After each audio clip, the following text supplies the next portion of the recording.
اچھا، بہت زیادہ مشہور آیات ہوتی ہیں جن کے ترجمے ہم سنتے رہتے ہیں، بار بار سنتے ہیں اور اس سے کچھ الگ ذہن بن جاتا ہے، لیکن جب قرآن کی تفسیر میں جاتے ہیں تو الگ ہی ذہن مل رہا ہوتا ہے کہ بھئی اس آیت سے مراد کچھ اور ہے، آپ کچھ اور سمجھ کے بیٹھے ہوئے ہیں۔ ایک مشہور آیت پاک ہے سورہ عنکبوت کی، ان الصلاۃ تنہیٰ عن الفحشاء والمنکر، نماز بے حیائی اور بری باتوں سے روکتی ہے۔ تو اب ہم یہ دیکھتے ہیں کہ کئی سارے مسلمان ہیں جو نماز بھی ادا کرتے ہیں، باقاعدگی سے ادا کرتے ہیں، 5 وقت کے نمازی ہیں، لیکن کچھ کاروبار میں ان کے خرابی بھی ہوتی ہے، جھوٹ بھی بولتے ہیں، کچھ حرام دیگر کام بھی ہوتے ہیں۔ تو کیا یہ نماز برائی سے روکتی ہے؟ یہ معنی درست ہے اس کا، یا وہ نماز درست نہیں پڑھ رہا ہے؟ محققین اس کے بارے میں کیا فرماتے ہیں؟ دیکھیں، اس کا ایک محل تو یہ بھی ہے کہ جو آپ ذکر کر رہے ہیں کہ اگر تو نماز پڑھی جا رہی ہو وہ بالکل آپ کو فحشاء سے اور منکر سے روکے گی، وہ نہیں کرے گی، وہ آپ کے لیے ایک دماغ کے اندر گھنٹی بجائے گی، ٹھیک ہے۔ لیکن پہلے اس آیت کو ہم سمجھ جاتے ہیں، پھر یہ معاملہ کلیئر ہو جائے گا۔ دیکھیے گا، اللہ تعالیٰ نے ذکر کیا ان الصلاۃ تنہیٰ عن الفحشاء والمنکر، کہ نماز جو ہے وہ ایک ناہی کا کردار ادا کرتی ہے جو آپ کو برائیوں سے روکے گی۔ آسان الفاظ میں اس آیت میں اللہ رب العزت نے نہیں کا لفظ استعمال کیا ہے نماز کے لیے۔ نہیں کا لفظ عربی کے اندر 3 لفظ ہوتے ہیں، ایک ہوتا ہے نہیں کا لفظ، ایک ہوگا صد کا لفظ، جیسے ذکر ہے نا وَيَصُدُّونَ عَن سَبِيلِ اللَّهِ، یہ اللہ کے راستے سے روکتے ہیں تمہیں، اور ایک منع کا لفظ ہوتا ہے یمنعو۔ تینوں کے اندر اطلاقات میں تھوڑا فرق آ جاتا ہے۔ دیکھیے گا، کسی کو فزیکلی روکنا، یعنی میں آپ کو جسمانی طور پر روک رہا ہوں، خود سامنے کھڑا ہو کے آپ کو روک رہا ہوں، اس کے لیے عربی میں صد کا لفظ استعمال ہوتا ہے۔ جیسے کفار تھے، جب وہ فساد فی الارض کے اوپر اتر آئے تو لوگوں کو اللہ کے راستے سے وہ فزیکلی آ کر روکنا شروع کر دیا، انہوں نے دھمکیاں دینے لگ گئی، قتل کے دھمکیاں دینے لگ گئی، وغیرہ وغیرہ۔ اچھا، اب نہیں کا جو لفظ ہوتا ہے نا، اس کا یہ مطلب ہرگز نہیں ہوتا کہ کوئی فزیکلی آپ کو روک رہا ہے، یعنی ہم نماز پڑھیں گے تو نماز بالکل سامنے آ کر کے کھڑی ہو جائے گی اور ہمیں روکے گی کہ بھئی تم نے یہ برا کام نہیں کرنا، یہ مطلب بالکل نہیں ہوتا۔ بلکہ نہیں کا مطلب یہ ہوتا ہے کہ کوئی آپ کے دماغ میں مذکر بن گیا ہے، کوئی آپ کو یاد دہانی کروا رہا ہے، کوئی آپ کو بار بار نصیحت کر رہا ہے کہ یہ اچھا ہے اور یہ برا ہے۔ تو ہر وہ شخص جو نصیحت کر رہا ہے، یا ہر وہ چیز جو آپ کے لیے نصیحت کرنے والی، اسے نہیں کے طور پر ہم استعمال کرتے ہیں عربی میں۔ اس کو آسانی سے ہم سمجھ جاتے ہیں۔ اللہ تعالیٰ نے قرآن میں اپنے لیے بھی ذکر کیا کہ اللہ ینہا عن الفحشاء والمنکر، کہ اللہ تعالیٰ فحشاء سے روکتا ہے، اللہ تعالیٰ منکر سے روکتا ہے، نہیں کرتا ہے۔ سر میرا آپ سے سوال ہے کہ اللہ تعالیٰ کسی کو بھی ہم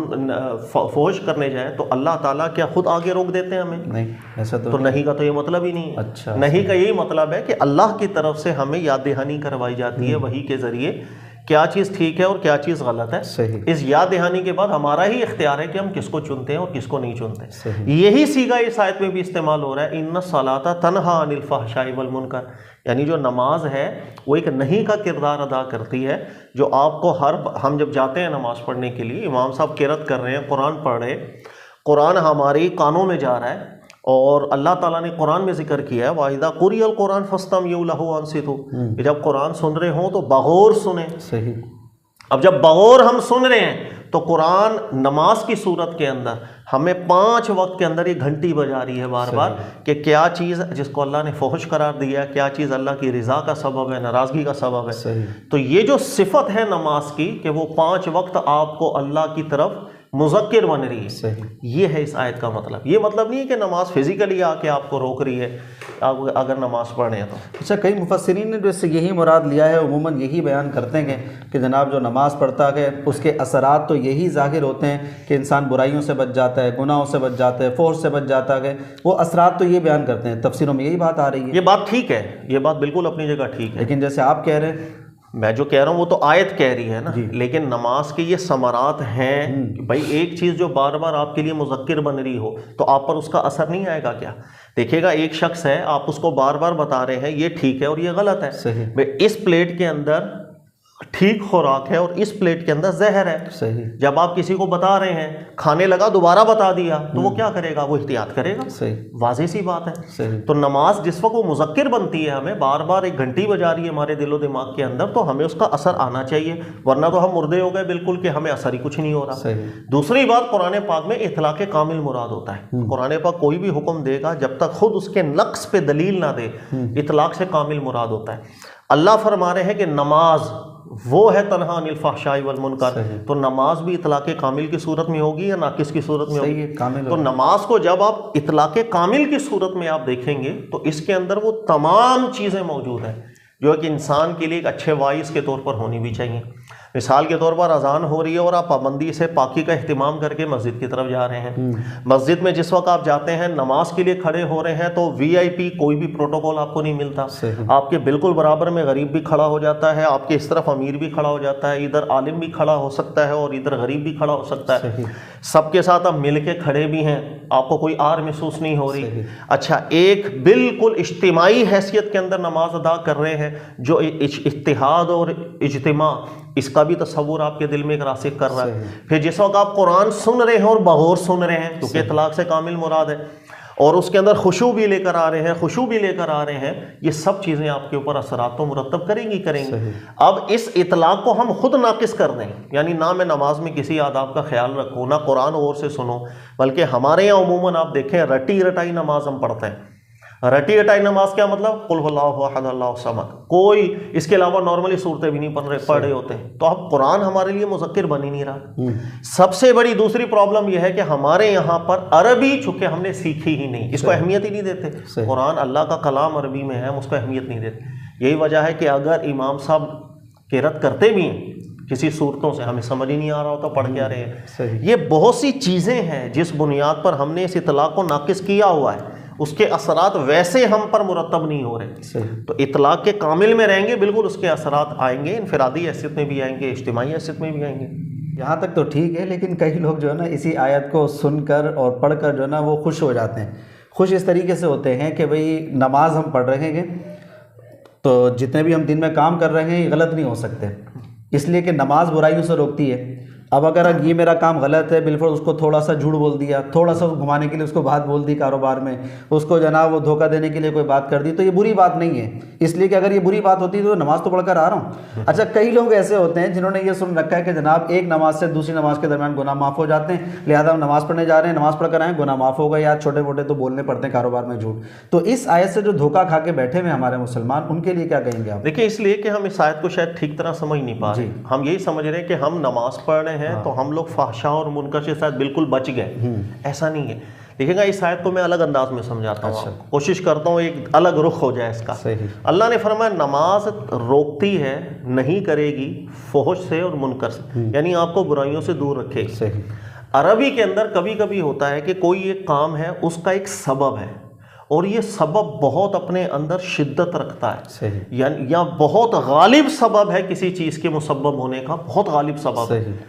تو عربی کے اندر فعل کی نسبت ڈائریکٹ سبب کی طرف کر دی جاتی ہے۔ ٹھیک ہے، اس کی میں قرآن سے ہی مثال دیتا ہوں۔ حضرت ابراہیم علیہ السلام دعا کر رہے ہیں کہ اللہ تعالیٰ مجھے اور میری اولاد کو بت پرستی سے بچانا۔ آگے ذکر کرتے ہیں ربی انہن اضللن کثیرا من الناس، اے اللہ ان بتوں نے بہت لوگوں کو گمراہ کر دیا ہے۔ دوبارہ غور کیجیے گا، اے اللہ ان بتوں نے بہت سے لوگوں کو گمراہ کر دیا ہے۔ میرا آپ سے سوال ہے، غور کیجیے گا، بتوں نے کیسے گمراہ کر دیا؟ یہ گمراہ کرنے کی نسبت بتوں کی طرف کیسے کی؟ اللہ کے نبی حضرت ابراہیم علیہ السلام، قرآن اس کو ثابت رکھ رہا ہے۔ تو سر عربی آنی چاہیے، چونکہ قرآن عربی میں نازل ہوا ہے۔ عربی کے اندر اگر کوئی چیز سبب بنتی ہے کسی کام کا یا کسی کام سے رکنے کا، اور وہ سبب بڑا زبردست ہے، اس میں شدت ہے، تو فعل کی نسبت اسی کی طرف کر دی جاتی ہے۔ براہ راست بت آ کر کسی کا ذہن نہیں بنا رہے، گمراہ نہیں کر رہے، لیکن یہ جو فلسفی ہے بتوں کی، اس کی وجہ سے لوگ گمراہ ہوتے ہیں، اس لیے وہ نسبت بتوں کی طرف کر دی گئی۔ یعنی کہ نیک اور صالحین لوگوں کی محبت اور تعظیم میں جب غلو ہو جاتا ہے، اس تعظیم کے غلو کے اندر لوگ پڑ گئے، ان کو ایک بہت زیادہ تعظیم میں کسی نے معصوم بنا دیا، کسی نے اس کے مقابلے میں پھر حق کو جھٹلا دیا، اور کسی نے پھر اس کی تصویر بنا کے تعظیم شروع کر دی، پھر آہستہ آہستہ یہی غلو بڑھتے بڑھتے ان کو بت پرستی تک لے کے چلا گیا۔ تو چونکہ یہ چیز سبب تھا، اس لیے اس کی طرف فعل کی نسبت ہو گئی۔ یہی چیز یہاں پر ہے، اللہ فرما رہے ہیں کہ نماز ایک سبب ہے، یہ ایک سبب ہے جو تمہیں برائیوں سے روکے گا۔ اگر میری نماز کامل نماز ہے تمام آداب کا خیال کر کے، تو یہ بالکل سبب ہوگی کہ میں برائیوں سے بچ رہا ہوں۔ اگر میں برائیوں سے نہیں بچ رہا تو بالکل یہ دلالت کرے گا کہ میری نماز اس درجے کی نمازیں نہیں ہو رہی ہیں جو قرآن چاہتا ہے۔ یعنی آپ کے مطابق یہ نماز کے لیے جو فرمایا گیا کہ یہ برائیوں سے اور بے حیائی کے کاموں سے روکتی ہے، اس کا مطلب یہ ہے کہ نماز ایک واعظ کی حیثیت رکھتی ہے، ایک مذکر کی حیثیت رکھتی ہے۔ بالکل، تو محقق ابن عاشور نے یہ بات ذکر کی اور بہت نفیس بات ذکر کی، اور ان سے پہلے بھی کچھ محققین نے ذکر کی ہے، اور ہمارے یہاں اردو مفسرین میں سے بہت بڑا، بلکہ بہت ایسے آپ کو ملیں گے محققین جنہوں نے اسی کو نقل کیا، وہ میں پڑھ بھی دیتا ہوں۔ محقق ابن عاشور بھی ذکر کرتے ہیں کہ وَوَجْهُ الشُّبْهِ ان الصلاۃ تشتمل علی مذکرات باللہ من اقوال و افعال من شانها ان تكون للمصلی كالواعظ المذکر باللہ اذ ینہا سامعہ عن ارتکاب ما لا یرضی اللہ۔ انہوں نے کہا کہ اللہ نے جو نہیں کا لفظ استعمال کیا نماز کے لیے، اس کی حیثیت ایک واعظ کے طور پر ہے کہ نماز آپ کو بار بار یاد دہانی کروا رہی ہے، یہ سبب بنے گی کہ آپ برائیوں سے رکیں، کیونکہ آپ اللہ کا کلام سنیں گے، آپ بار بار وہ آیتیں سنیں گے اور غور و خوض سے سنیں گے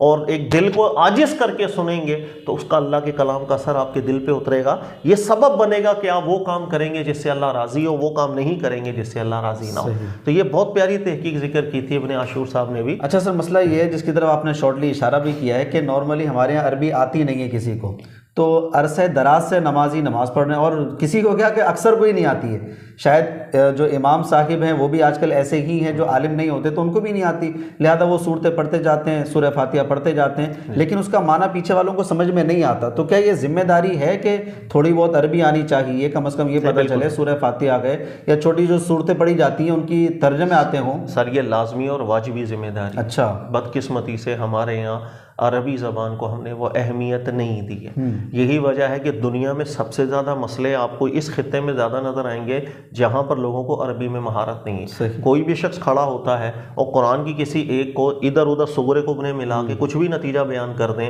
نہ سامنے والوں کو پتہ، نہ قرآن پہ ان کی مہارت، نہ ان کو عربی لینگویج پر مہارت، وہ کہتے ہیں ماشاءاللہ جی کیا تحقیق بیان کی ہے، اور آپ کے نظریات بھی خراب ہو گئے، آپ کے عقائد بھی خراب ہو گئے۔ سر ہمیں یہ ذمہ داری محسوس کرنی چاہیے، ایک مسلمان ہونے کی حیثیت سے اللہ کا کلام ہے، ایک خاص زبان میں نازل ہوا، اسی زبان میں نماز کو رکھی گئی تاکہ پوری دنیا کے اندر ایک اتحاد کی فضا پیدا ہو۔ اللہ کے نبی علیہ الصلوۃ والسلام نے یہ اجازتیں نہیں دی تھی کہ آپ اپنی زبان میں نماز پڑھ لیجیے، اس کا کوئی نہ کوئی مقصد تھا، نہ کوئی حکمت تھی، اور وہ حکمت سب سے بڑی یہی ہے کہ انسان جب نماز میں عربی سن رہا ہے بار بار تو یہ دل میں احساس ہونا چاہیے اس کے کہ یار اس لینگویج سے، اس زبان سے میرا اتنا تو تعلق ہو کہ میں سمجھ تو لوں کہ کہہ کیا رہی ہے۔ باقی جس کے پاس جتنی صلاحیت اور وقت ہے عربی میں مہارت بھی حاصل کرے، تاکہ قرآن پاک جو خزانے ذکر کرتا ہے، جس انداز میں ذکر کرتا ہے، جس گہرائی میں ذکر کرتا ہے، وہ سارے کے سارے نکل کے باہر ہیں۔ صحیح، ٹھیک ہے سر، بہت شکریہ جی۔ ناظرین، امید ہے آپ کو بھی یہ بات سمجھ میں آ گئی ہوگی۔